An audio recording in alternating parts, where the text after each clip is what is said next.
Amigos, e assim chegamos ao nosso quinto episódio dessa série que está alfabetizando as pessoas no mundo das artes através das divas pop.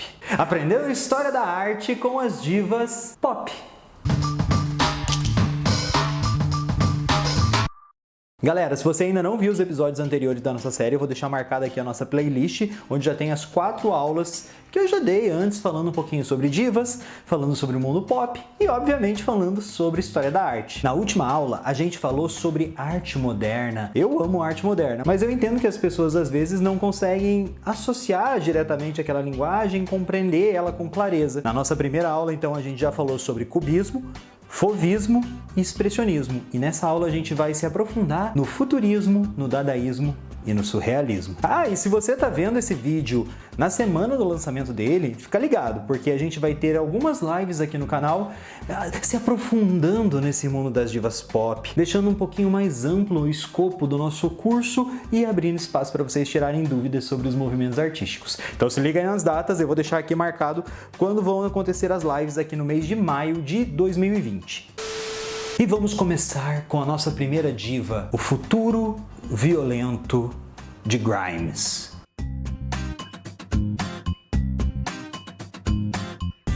Toda a vanguarda, de um modo geral, ela se propõe a uma ruptura com o passado, a romper com o passado. Só que a ruptura que os futuristas propõem não é de maneira suave e reformando as coisas. Os futuristas, eles querem essa ruptura de maneira agressiva, violenta. Eles idolatram a guerra, a única forma de purificar o mundo, pois só com o morto velho, só com as cidades devastadas, é que o mundo poderia florescer novamente. E é toda essa força violenta que engaja os artistas futuristas italianos do começo do século XX. Filippo Marinetti já tinha falado: inundem as bibliotecas, queimem os museus. Para que coisa velha?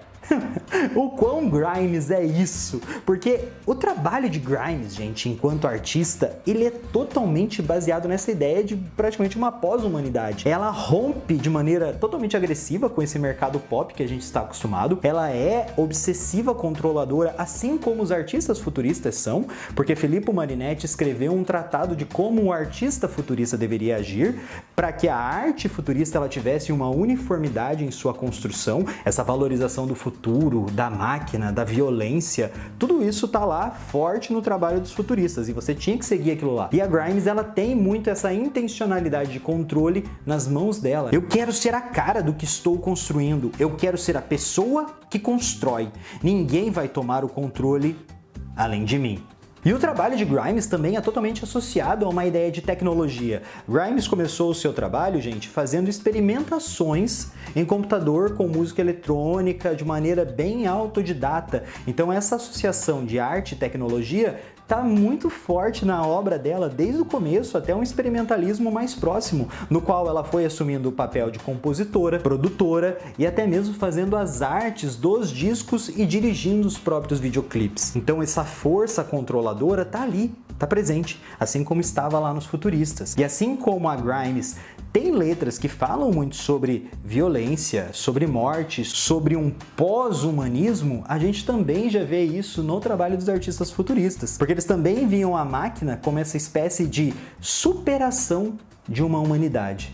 Me considero parcialmente um computador. Hoje, provavelmente, todos nós somos uma espécie de computador. A máquina não assustava os futuristas, pelo contrário, era a paixão deles e eles queriam retratar o movimento mecânico, o dinamismo dos objetos no espaço. Então é muito comum ver nas obras futuristas os objetos se movimentando e o borrão que eles formam enquanto se movimentam. Sabe quando um carro se movimenta muito rápido e a gente só vê a trajetória dele, aquele risco no espaço? Era isso que os futuristas queriam retratar. Para eles, isso era o retrato do avanço em direção ao futuro. Muitas vezes as obras mostravam repetidas vezes a mesma cena para mostrar essa trajetória, para mostrar esse caminho. Inteligência artificial?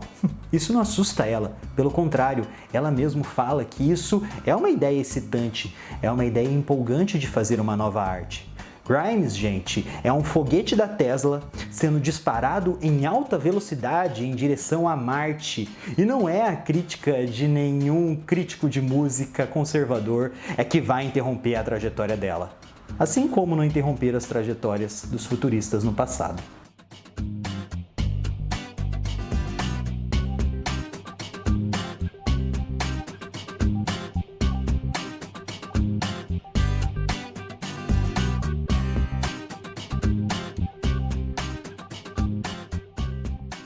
Os ready-made sonoros de Björk.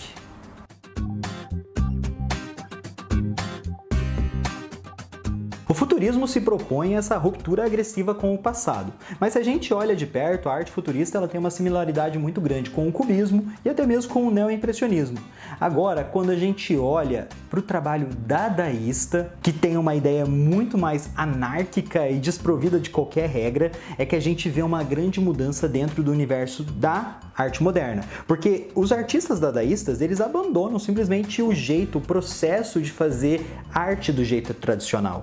Os dadaístas, eles se entregam ao anarquismo até mesmo dentro da arte, a anti-estética, a anti-arte. Aqui dentro do dadaísmo vai surgir o conceito do ready-made, a apropriação de um objeto do mundo e a transmutação, a transformação desse objeto para um objeto de arte, agora desprovido da sua função inicial. Ou seja, eu pego uma coisa do mundo e transformo essa coisa em um objeto de arte com outra função, ou sem uma função, afinal, qual é a função da arte? Aqui a gente tem aquela famosa obra, A Fonte Invertida de Marcel Duchamp, no qual ele pegou um mictório, colocou dentro de uma galeria de arte e falou: isso é arte? Ou será que ele perguntou: isso é arte? O dadaísmo ele traz toda uma ideia de questionamento, ele constrói arte a partir de outros elementos. E como não olhar para o trabalho de Björk com uma ótica dadaísta? Pois quando eu vejo a obra dela, sim, ela traz uma ruptura, mas ela não traz isso simplesmente no seu discurso, ela traz isso no seu jeito de fazer música. Olha o disco Medula, no qual ela faz um álbum inteiro apenas com barulhos das bocas das pessoas. Ela não utiliza instrumentos musicais, ela mixa as vozes até criar um álbum completo. Ou no Vespertine, onde ela junta harpa com caixinhas de música. Isso é praticamente um ready-made, construir um disco completo com harpa, que é um instrumento musical, sim, mas com as caixinhas de música, que é praticamente uma apropriação desse objeto que tem uma função no mundo e transformar essa função para uma outra coisa dentro do mundo da arte. Ou até mesmo Biofilia, no qual ela faz o primeiro disco aplicativo da história. O trabalho de Björk, ele coloca-se como essa mescla, essa junção de vários elementos, mas que ao mesmo tempo não é elemento nenhum, porque ela traz a coisa tribal, mas ela transforma em algo que não tem nada a ver com tribal, que é autotecnológico, mas é ao mesmo tempo primitivo, traz uma coisa de essência de humanidade ali dentro daquela arte que é difícil dizer o que é. Assim como a arte dadaísta rompia os padrões do passado, e por mais que Marcel Duchamp não seja tão famoso quanto Van Gogh ou então quanto Picasso, Björk pode não ser tão famosa quanto Madonna ou Beyoncé, mas ela acaba propagando a sua estética no mundo da música, não simplesmente da música comercial, mas também da música erudita. E não é difícil ver participações de Björk em discos de outras divas, como por exemplo a própria Madonna. E é claro, assim como Marcel Duchamp se consolidou dentro do mundo da arte, se tornou uma das principais influências quando a gente pensa em arte do século XX, Björk também se transformou em uma referência dentro do mundo da música, colecionando aí indicações ao Grammy, ao Oscar e até ganhando o prêmio do Festival de Cannes como melhor atriz, mas ganhou um prêmio lá. Na mão de Björk, tudo pode virar música, assim como na mão de Marcel Duchamp, tudo podia virar arte, pois será arte tudo aquilo que o artista disser que é arte.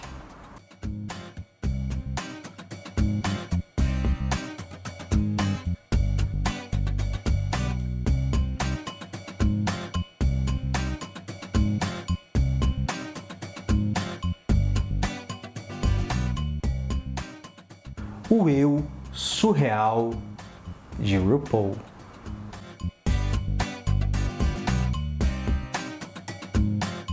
O surrealismo é um tipo de vanguarda que trata do nosso subconsciente. Esse estilo artístico, ele se desenvolve principalmente a partir das ideias de Freud e da autoinvestigação do inconsciente humano, dos nossos sonhos, das nossas perversões, das nossas taras, dos nossos traumas, de quem a gente realmente é. O surrealismo coloca na tela o que tá aqui dentro da nossa cabeça e às vezes escondido pelos véus mais ocultos, lá no nosso íntimo, lá no nosso lado mais secreto. E o que é a arte drag, se não esse revelar quem você realmente é? A arte de RuPaul, a performance de RuPaul, a música de RuPaul, traz todo esse aspecto subjetivo, é uma investigação do eu, é praticamente uma sessão de terapia. RuPaul já falou várias vezes que drag não transforma quem você é, drag revela quem você é uma arte que brinca com a interpretação, é uma arte que brinca com o subjetivo, é uma arte que brinca com o gênero, que brinca com sexualidade, que brinca com todos os paradigmas que regem a nossa moral social. Estou falando de drag ou estou falando de surrealismo? Porque todos esses argumentos, todos esses elementos estão falando das duas artes. E a arte surrealista, ela tinha como paradigma central essa autoinvestigação para transformar as pessoas em pessoas melhores. Assim como a arte drag também pensa muito nisso, nessa autoaceitação, nesse livramento da moral, nessa vivência melhor em sociedade. Afinal, se você não puder amar a você mesmo, como diabos você vai poder amar um outro? Consigo ouvir um amém aqui? A ilusão da performance drag é um convite para entrar no subjetivo do artista, para entrar no universo onírico que ele cria ali dentro daquela performance. RuPaul nos apresenta essa ilusão, trazendo toda a sua sutileza, e ela quer transformar o mundo através dessa psicologia, assim como os surrealistas queriam. Não é à toa que RuPaul tem até um livro onde ela se auto-intitula Guru. Drag RuPaul traz essa forte onda surrealista, esse convite para o surreal, para essa super realidade que transcende essa realidade que a gente está aqui agora. A arte drag tem esse forte valor revolucionário, assim como os surrealistas tinham. Quando eu vejo o RuPaul construindo história através do seu personagem drag, eu tô vendo aí a sociedade se transformando, tal como os surrealistas queriam com a sua arte. Afinal, gente, todos nós nascemos pelados e todo o resto é drag.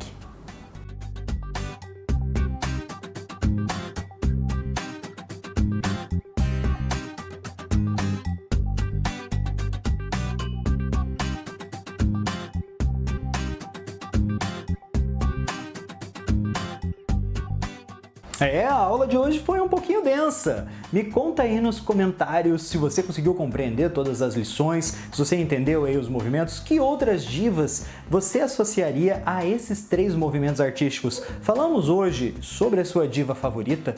Se liga aí que a gente vai se aprofundar então nesse tema nas nossas lives. Deixa aqui seu comentário, recomendo o nosso curso para quem você acha que quer aprender História da Arte ou para quem você acha que deve aprender História da Arte. É isso aí. Continuamos em breve mais uma lição de Aprendendo História da Arte com as Divas Pop. Um grande beijo e tchau, tchau!